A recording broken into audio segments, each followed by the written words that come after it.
जय हिंद दोस्तों, आपका एक नए वीडियो में स्वागत है। इस वीडियो में मैं एसएससी सीएचएसएल के बारे में संपूर्ण जानकारी देने वाला हूं। इस वीडियो को अंत तक जरूर देखें। सीएचएसएल का फुल फॉर्म होता है कंबाइंड हायर सेकेंडरी लेवल। दोस्तों 2026 में इसका नोटिफिकेशन जल्द ही आने वाला है। अगले महीने संभवतः इसका नोटिफिकेशन आ जाएगा। कुल पद कितने रहने वाले हैं? अनुमान है कि इस बार पद 4000 से ज़्यादा रहेंगे। इसमें क्वालिफिकेशन क्या मांगता है, मिनिमम क्वालिफिकेशन क्या मांगता है? यदि आप 12वीं पास हैं तो आप इसका फॉर्म भर सकते हैं। इसमें एज लिमिट क्या मांगता है?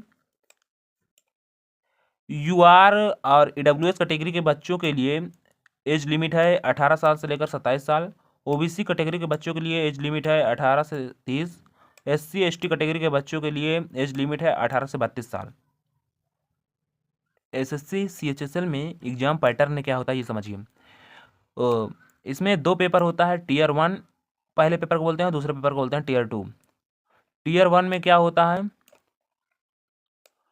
टीयर 1 में मैथमेटिक्स से 25 सवाल पूछे जाते हैं, रीजनिंग से 25 सवाल पूछे जाते हैं और इंग्लिश से 25 सवाल पूछे जाते हैं, जीएस से 25 सवाल पूछे जाते हैं। एक प्रश्न 2 नंबर का होता है। कुल प्रश्नों की संख्या होती है 100। टोटल 200 मार्क्स का पेपर होता है। 1 घंटे का समय मिलता है। इसमें क्या निगेटिव मार्किंग होती है? तो जी हाँ, इसमें निगेटिव मार्किंग होती है 1/4 की। ये क्वालिफाइंग नेचर का होता है। यदि आप टीयर 1 पेपर को क्वालिफाई कर लेते हैं तो आपको टीयर 2 पेपर में बैठने का मौका दिया जाता है। एसएससी सीएचएसएल के टीयर 2 पेपर में को 3 सेक्शन में बांटा जाता है। 3 सेक्शन में सेक्शन 1, सेक्शन 2, सेक्शन 3।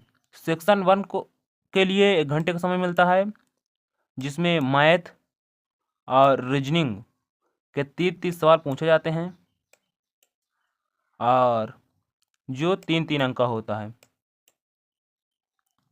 सेक्शन 2 में 1 घंटे का पेपर होता है, जिसमें इंग्लिश और जीएस से प्रश्न पूछे जाते हैं। इंग्लिश के 40, एक प्रश्न के 3 नंबर मिलते हैं। टोटल 120 अंक का पेपर होता है इंग्लिश का। और जीएस के कुल 20 प्रश्न पूछे जाते हैं। एक प्रश्न 3 नंबर का होता है। टोटल 60 अंक का जीएस का पेपर होता है। 15 मिनट कंप्यूटर से संबंधित सवाल पूछे जाते हैं। ये क्वालिफाइंग नेचर का होता है। कंप्यूटर के 15 सवाल पूछे जाते हैं। एक प्रश्न 3 अंक का होता है। टोटल 45 नंबर का पेपर होता है। सेक्शन 3 में 15 मिनट का समय मिलता है। ये इसमें टाइपिंग टेस्ट होता है। एसएससी सीएचएसएल में सैलरी क्या मिलती है? यदि आप लोअर डिवीजन क्लर्क एलडीसी के पद पर जब सिलेक्ट हो जाते हैं तो 19,300 से लेकर 63,200 के बीच में आपको सैलरी मिलती है। यदि आप डाटा एंट्री ऑपरेटर डीईओ के पद पर सिलेक्ट हो जाते हैं तो आपको सैलरी मिलती है 25,500 से लेकर 81,100 रुपये के बीच में। जब आप जूनियर सेक्रेटेरियल असिस्टेंट जेएसए के पद पर सिलेक्शन हो जाता है, जब आप सिलेक्ट हो जाते हैं तो आपको सैलरी मिलती है 19,900 से लेकर 63,200 के बीच में। एसएससी सीएचएसएल के थ्रू आप किन किन पदों पर भर्ती हो सकते हैं? Data entry operator, lower division clerk, junior secretarial assistant JSA, इन सभी पदों पर आप सिलेक्शन ले सकते हैं एसएससी सीएचएसएल के थ्रू। जब आप एसएससी सीएचएसएल का फॉर्म भरेंगे तो उसके लिए हमें कौन कौन से डॉक्यूमेंट की आवश्यकता होगी ये भी जान लीजिए। आपके पास सेंट्रल का कास्ट सर्टिफिकेट होना चाहिए, तो जाति प्रमाण पत्र होना चाहिए। ईडब्ल्यूएस कैटेगरी से हैं तो ईडब्ल्यूएस सर्टिफिकेट होना चाहिए। डोमिसाइल सर्टिफिकेट होना चाहिए। निवास प्रमाण पत्र आपके पास होना चाहिए। 10th की मार्कशीट आपके पास होनी चाहिए। 12वीं की मार्कशीट होनी चाहिए आपके पास। आपके पास एक आईडी कार्ड, आधार कार्ड या फिर पैन कार्ड होना चाहिए।